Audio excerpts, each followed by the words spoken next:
Back to the follow-up segment tonight. Did the FBI blow the investigation into the Hillary Clinton email situation? Last night I told you I have revised my opinion on Director James Comey because he released some very important information about Hillary Clinton last Friday afternoon before Labor Day when few would see it. That was a political move, and even though I gave Mr. Comey the benefit of the doubt in the email investigation itself, I can no longer do so. Today, a Wall Street Journal editorial lays out very specific mistakes the FBI made in the investigation, while Comey has released a memo to Bureau employees defending himself.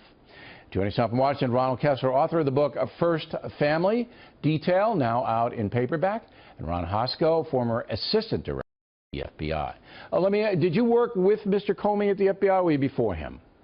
I worked with him for about 8 months. Okay. So the document released last Friday is what really turned me Comey. I think he's a patriot, but now I think he's a political player, and undue influence is being put upon him by the Obama administration. And we all know, we in the media, that if you put something out Friday before a long holiday weekend, you're trying to de-emphasize it, all right? And I thought that was not what the American people are entitled to. Where am I wrong? Well, I think it's a fair question, Bill, but I do think you're wrong. I believe that because of what's happened in this case, we have seen a sequence of extraordinary events to include the director's comments about the email scandal without prior notice to DOJ on the substance, the recommendation not to prosecute by the director, and an effort to be transparent that has gone from that to 4+ hours of testimony on the Hill. Yeah, but why did he put the stuff out on Friday afternoon when he knew nobody would see it? Why?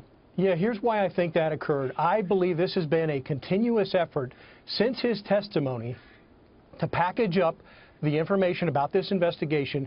Frankly, the summary communication about the investigation is, to me, extraordinary. I've never seen it done before.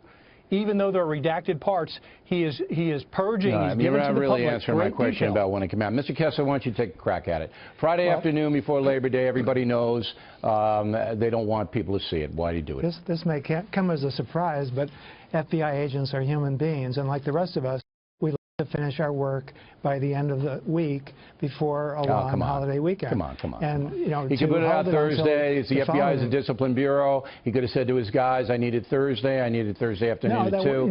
That would have been manipulation to influence public opinion. He put it out when it was ready. How do you know that? How do you know he put it out? How do you know he didn't hold it back? I just know, human nature is such that so you're citing human nature before the weekend. And so they'll speed up or they'll put more effort in to get something out before the weekend. Mr. Kessler, I've read your books. Pretty sophisticated guy. That answer is not sophisticated. Nobody's buying it. Okay, everybody knows that this dump on Friday afternoon was a planned dump so people would not write about it and talk about it over the weekend, and the media was all on the beach. All right, let's get into the Wall Street Journal today. Their big point, Mr. Hosko, is that Hillary Clinton was interviewed at the end of the investigation in a very brief manner when she should have been interviewed in the beginning. And as a former FBI agent, that's the way it's usually done. Well, I'll tell you, I've personally done it both ways, where you may early on have reason to get to that person and can get to them in a state where they're unaware that you're coming. Well, that wasn't going to be this time. But no, you have to compare what she says to what the evidence comes in if you want to establish intent. And that was not done.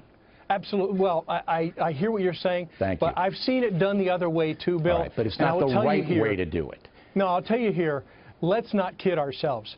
We should be under no illusion that this is going to be an aggressive, heat lamp, smoky room, angry, raised voices interview. No, we don't expect that from the Bureau. We expect methodical investigation. This one, I don't believe was. Mr. Kessler, I'll give you the last word. Go. Well, it was methodical in the sense that, of course, they wanted to gather all the evidence before they confronted her. That is normally the way it's done. But they can do two. In this kind of investigation. They can get her on the record up top, then they can compare the evidence they accumulate, and then bring her back to confront her with it. You know that. There's also this misinformation from Jim Kallstrom, a former agent who is well respected, claiming that they should have recorded the interview. He knows that these interviews are never recorded unless someone's in custody. He said that this is such a high level that the American people, we're talking about a president, a possible president here. All right, gentlemen, I want everybody to read the Wall Street Journal lead editorial, and we appreciate you guys debating. It was very interesting. Thank you.